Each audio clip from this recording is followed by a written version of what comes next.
Can you see me? Yes, man. Hey, How you doing, man? I'm all right. This took a long time, huh? Yeah, you know what they say, better late than never, though, you know? I hear you. Yeah, you're looking good, man. You look good. You look good. Right on. You know, it's been more than 10 years, you know? Yeah, I know, it's been a long time, huh? Oh, man. Man, Duke, how you doing, man? I'm all Man, right. good to see you, huh?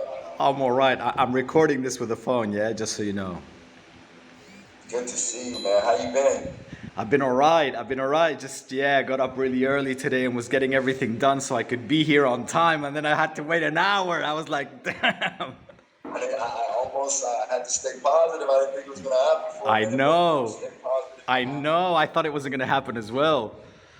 Listen, Is I that the just. pad? The pad looks nice, man. Huh? I said the pad looks nice. Hold on, yeah, hold on. Let me show you this, yeah? I don't know if you can. Can you see? Oh, wow.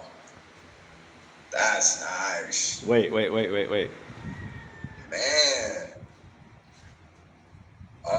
Yeah.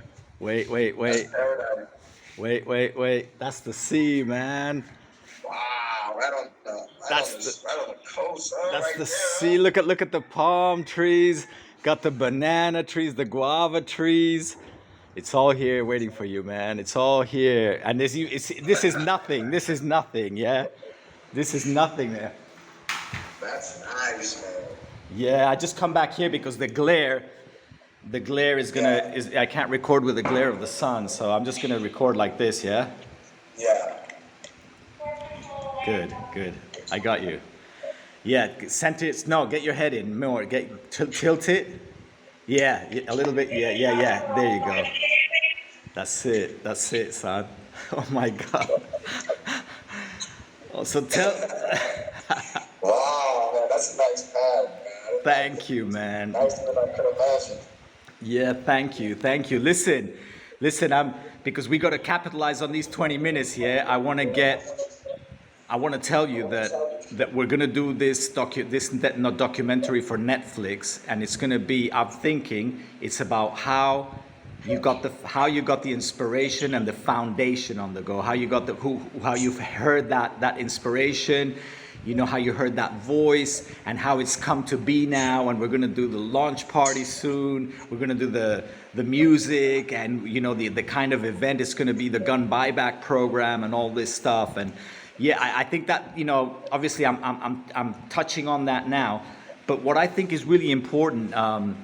I just want to, you know, we spoke about over the phone. We spoke about what happened that day. Yeah, what happened that day, and there's some misconceptions. I gotta say, there's some misconceptions around there in the media, on the internet about what really happened. And what I'd like to ask you, you know, to recap within a couple minutes or whatever, or however long you need, just tell me in your own words, son, because I need to know this as well from my heart. You know, I need to know. I want to hear you say it.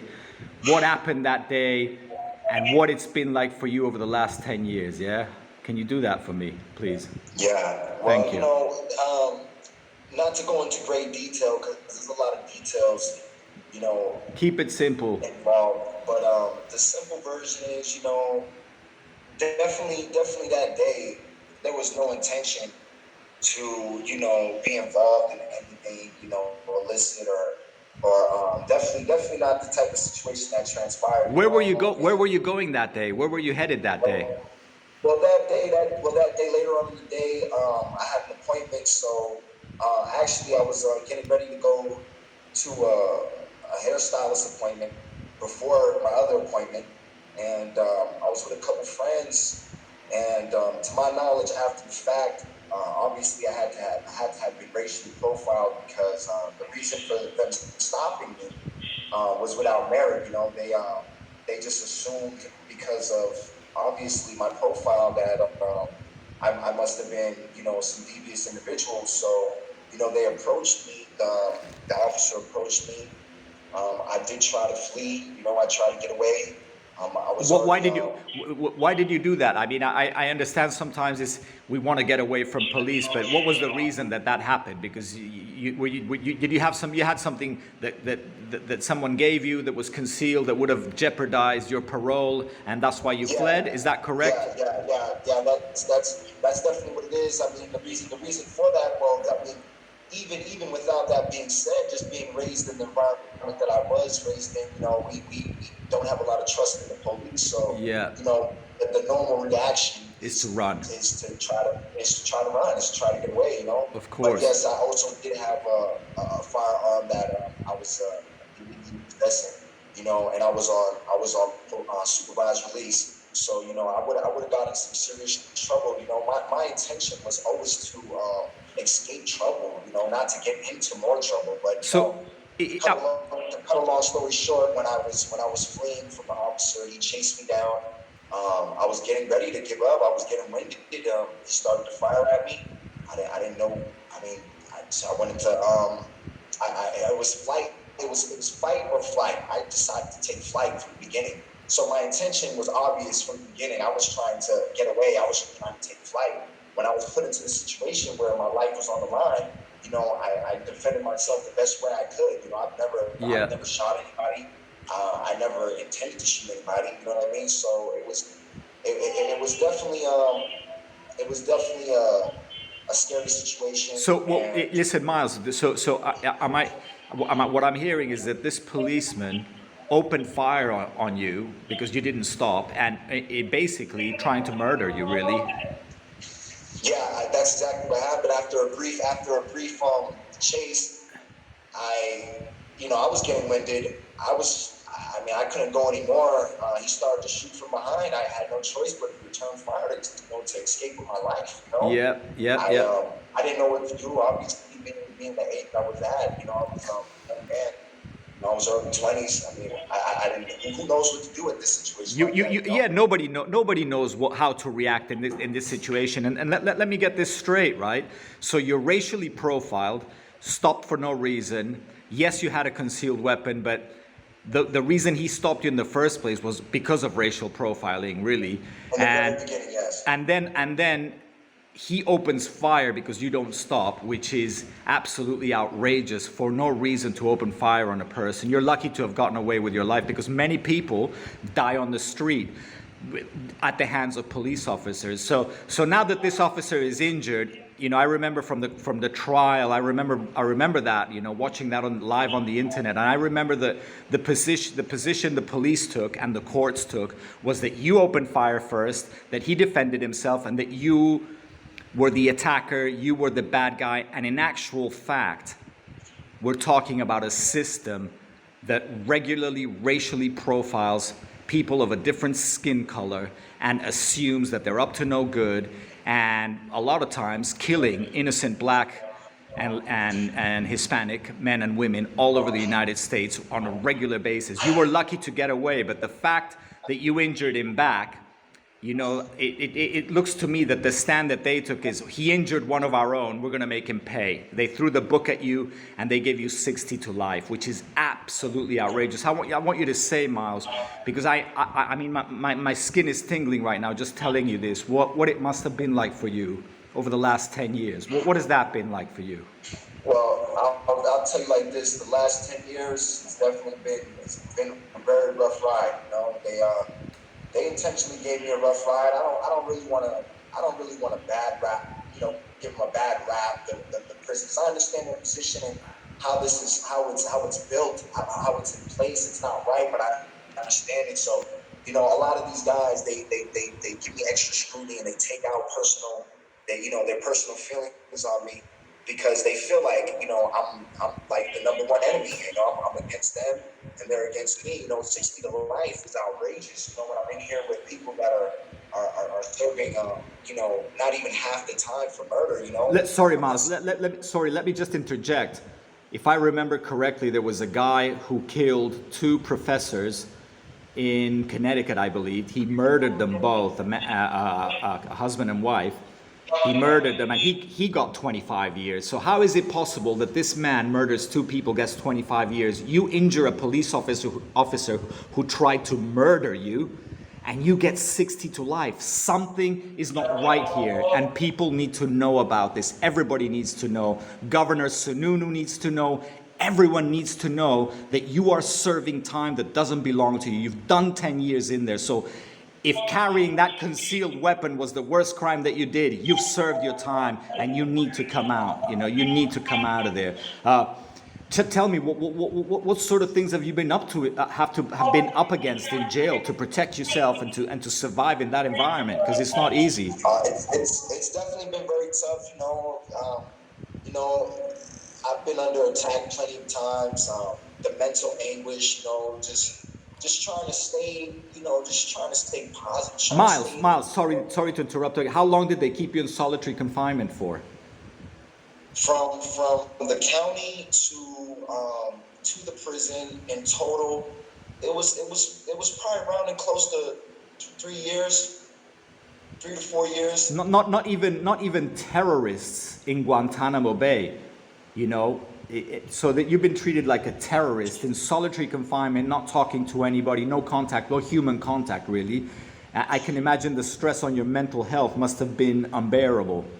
Yes, it was, almost to the brink of destruction. But I hung in there and I stayed strong. And I have to give that. I have to thank the one and only my Lord for that. But I did the best I can. It was definitely tough. It almost got the best of me, but I was able to hang in there. I was able to open my eyes. I was able to educate myself. I took it upon myself to open books Yeah. and educate myself in different areas and different subjects of life, and I really focused on myself and try to understand how I ended up in this situation, and what can I do while I'm in this situation to not only to become a better person, but also to try to help people around me, and because a lot of guys in here, they depend on each other. So Yeah. there's guys that they have a murder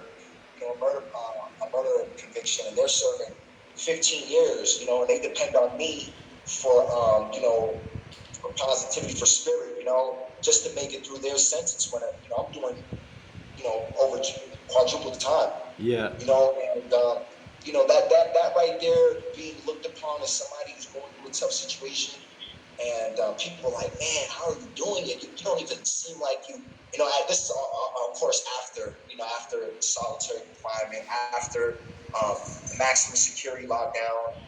After being able to actually hit population, be around people, and get familiar. It was tough. It was very tough because people had to get familiar with me. I was Oh, definitely under sorry, Miles. And let's not even talk about COVID, because how many people were infected in your jail with COVID? How was that for you? Yeah, quite a bit of people. There's been a lot of restrictions. It's been very difficult. I haven't been outside in about 3 months, 4 months. I lost count. So I'm just doing the best to maintain and you know, it's hard to put into words. It's very hard to explain the situation in totality. You know what I mean? Like from beginning to end. Sometimes I wake up in the morning and I think to myself, man, how did I make it here? How am I still here? You know what? You know what? I gotta say, and I say this with the utmost respect, yeah, and I'm humbled. I'm humbled that you're my son, because you are the strongest, by far, the strongest person that I know. You are the strongest man that I know. Honestly, I can't even begin to imagine Appreciate it. what that situation would have done to my mental health. I don't know. I can't even begin to imagine it. So the fact that I'm looking at you now, calm, collected, your spirit is strong. And because the justice and truth is on your side, and I can see it on your face. I can see that. It's palpable. So, I'm just pleased to hear. To tell, I don't know. I think people need to know about your foundation. So, what was the foundation about? I think you need to share that. Well, the visit is short, but it took so long to It's a long story, but to give you a version, I had a calling, and something came inside of me. Something took over me. I had a calling, and it was it was spiritual. It was enlightening. It was positive. It was life changing. It was a lot of things, and it came to me, that I need to be out there. That I kind of was given a mission, and the foundation is a part of that mission to to bring change. To a lot of people most people like to complain about the problems of the world, but very few like to get out there and fix it. So what I'm doing is I'm playing my part from in here. No more complaining. Actions speak louder than words. I'm trying to put my best foot forward. The foundation, Redeeming Earth and Life Foundation. The acronym is the real foundation. It came to me. The name came to me. Everything it came to me from a higher source. From my maker, I would say. Whichever that may be. And you know, at first it started as an idea, but now it's starting to really take form and it's coming together. And I have a lot of support on it, and hopefully soon come, God willing, that we're going to be able to make a change and we're going to make a positive impact. Because the last thing I want to do is be known as somebody that I'm really not. And we Yeah. all make mistakes. And I've chosen to take my mistakes and learn from them and grow from them and become a better person from them. So that's what I've been doing. The foundation is something that is it's spawned from that. It's blooming from that. It's blooming from a change. I can say by my part in this that I helped you set up this foundation. It's legitimate. It's registered in the state of Massachusetts, so it's the real foundation. Okay.